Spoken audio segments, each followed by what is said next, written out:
ও প্রয়োজন আমাদের এরা দিয়েছে। এই যে বলেছে এই বৈশাখ মাসে লেখা আছে 55 অধ্যায় পদ্মপুরাণ। আমি একবার প্রথম বলেছি, আবার বলে দিচ্ছি সবাইকে। কর্মক্ষেত্র ভারতবর্ষে জন্মই দুর্লভ। এই ভারতবর্ষে এটাকে কর্মক্ষেত্র বলে, কর্মক্ষেত্র বা কর্মভূমি বলে। কেন বলে এটা আবার আমি ব্যাখ্যা করছি, আবার আজকে সুন্দর করে ব্যাখ্যা করে দিচ্ছি যে আমরা সেই সুন্দর পুণ্য এবং দিব্য কর্মটা জেনে সেটা যদি আমরা করি এই জন্মে সুখী থাকবো এবং পরজন্মে সেই সুখ ভোগ করবো। এই জন্য সেই কর্মটা জানতে পারি, জানার সুবিধা আছে, কী আছে, পুরাণ ভাগবত ইত্যাদি আছে, সেই সুযোগটা আমরা পেয়েছি মনুষ্যের জন্য লাভ করে এই সংসারে। তাই এটাকে বলে কি কর্মভূমি, এবং কর্মভূমিতে যারা মনুষ্যের জন্ম পেয়েছে তারা সার্থক জীবন পাবে। এই কথা এখানে বলা হয়েছে যে কর্মক্ষেত্র ভারতবর্ষের জন্মই দুর্লভ। এখানে যারা জন্ম নিয়েছে শুধু মনুষ্য না, সব কুকুর বিড়াল সব দুর্লভ দুর্লভ দুর্লভ। হে গোপাল, মনুষ্য জন্ম লাভ করিয়া স্বধর্মে প্রবৃত্তি অপেক্ষাও দুর্লভ। মনুষ্য জন্ম লাভ করার পরে যারা নিজের ধর্ম অনুসরণ করছে, নিজের ধর্ম যারা পালন করছে, আমরা গৃহস্থ ধর্ম পালন করি, বানপ্রস্থীরা, তারপরে ব্রহ্মচারীরা, সন্ন্যাসীরা সন্ন্যাস ধর্ম পালন করছে, এরা দুর্লভ। হ্যাঁ, তাতে মনুষ্য জন্ম ভালো হয়েছে। মনুষ্য জন্ম লাভ করিয়া স্বধর্মের প্রবৃত্তি অপেক্ষাও দুর্লভ। হে গোপাল, বাসুদেবে ভক্তি তাহা অপেক্ষাও অতি দুর্লভ। তারপরে মনুষ্য জন্ম লাভ করার পরে বাসুদেবের প্রতি ভক্তি, ভগবানের প্রতি ভক্তি অতি দুর্লভ। তারপরে বলেছে অতি দুর্লভ, তাহাতেও আবার মাধবপ্রিয়, মাধব মাস, বৈশাখ, মাধব মাস মানে বৈশাখ মাস আরও দুর্লভ। এই মাসটা আরও কত দুর্লভ হয় এই মাস। মানে এই মাসে যেখানে আপনার ভাগবত গীতা শ্রবণ করবেন বা গীতার কথা শ্রবণ করবেন, পাঠ করবেন, সেই দিনটা সেইটুকু আপনার রেকর্ড হয়ে থাকবে। আপনি পাবেনই, এটা ইহকালতেও পাবেনই। দরকার না আমাদের ইহকালে ভগবান আমাদেরকে অনেক সুবিধা দিয়েছে, সুযোগ দিয়েছে, সুখে রেখেছে। আমরা ধামে আছি, ভগবত শ্রবণ করার সুযোগ পাই আমরা। ভগবান নিশ্চয় কৃপা করেছেন আমাদেরকে, করেছেন কি না?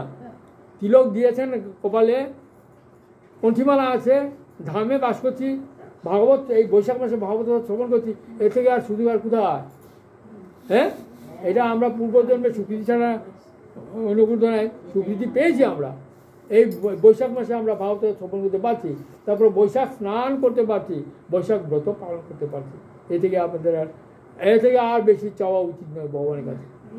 হ্যাঁ, আমরা অনেক কিছু আমাদেরকে দিয়েছে বাবুকে, গতিকে পরকালের জন্য আমাদের এই মাসটাকে, এই মাসের সুযোগকে গ্রহণ করতে হবে।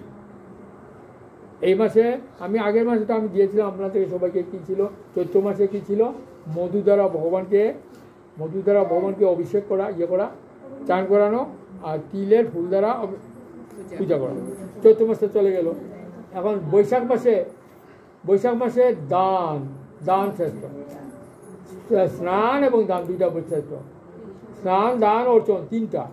স্নানটা কি আপনার এই আমি বললাম তো, ওই যে ব্রহ্মমুহূর্তের স্নান, ব্রহ্মমুহূর্তের স্নানটা আমি আরও বলে দিচ্ছি। ব্রহ্মমুহূর্ত যে সময়টাতে না পারলেও সূর্য উদয়ের 6 ঘন্টা পর অবধি আপনার দেবতারা থাকে, গতিকে আরামসে আপনার স্নান করতে পারেন, এই সুবিধা নিতে পারেন নদীতে বা পবিত্র জলে। এই নয় সাপোজ যেমন আপনি ঘুম থেকে উঠলেন, হ্যাঁ, আপনি এখন নদীতে স্নান করতে হবে, কিন্তু ভীষণভাবে আপনার টয়লেট পেয়ে গেল, টয়লেট করতে হবে। যেমন টয়লেট করলেন, আপনি ইয়েতে গেলেন, বাথরুমে টয়লেট করলে তো আপনার দূষিত দেহ দিয়ে আপনার স্নান করতে পারবেন, কোন দেবতারা আছে, ওই জলে আপনি এই স্নান না করে যেতে পারবেন না, গতিকে আপনাকে স্নান করতেই হবে। তখন কী করতে হবে? তুলা জলে নিষেধ, শুধু এটা মনে রাখতে হবে। তাহলে বাড়িতে যদি টিউবওয়েল করে থাকে, ওখান থেকে জল তুলে স্নান করে তারপরে এটাও আমি বলে দিতেছি যে আপনারা মনে করবেন না যে আমার ব্রহ্মত্ব সময়টা কেটে গেল, আমার সময়টা চলে গেল বলে ভাববেন না। ব্রহ্মত্ব সময় চলে যাবার 6 ঘন্টা পর অবধি দেবতারা জলে থাকে। হ্যাঁ, তো গতিকে আপনারা আরামসে ধীরে স্থিরে চান করে দিন। হ্যাঁ, আর তারপরে আরও যদি প্রশ্ন থাকে প্রশ্ন করতে হবে। প্রশ্ন না করলে কিন্তু ওই যে আমি বললাম না, আমাদের মনে যে না জানা জ্বালা যন্ত্রণা মনে করতে যেটা আছে, এটা প্রকাশ করলে কি হয়, ক্ষয় হয়ে যায়, কমে যায়। এটা যদি রাখি তাহলে আরও বাড়ে যাবে, না বলে যদি রাখি। গতিকে যদি না জানার কিছু আছে, ইচ্ছা আছে জানবার, এই আমার অসুবিধা হচ্ছে, থাকে আপনাকে প্রশ্ন করতে পারেন। আমি প্রশ্ন এর আগের বার আপনি বলেছিলেন ওই বৈশাখ মাসে তুলসী গাছের নিচে রাধা মাধবের একটা রাধাকৃষ্ণের মাটির একটা মূর্তি রেখে ওখানে পুজো দিতে বলেছিল। ওটা বৈশাখ মাসে, দামোদর মাসে। হ্যাঁ, দামোদর মাসে। আমি আবার ভুল করে আবার বৈশাখ মাসে আমি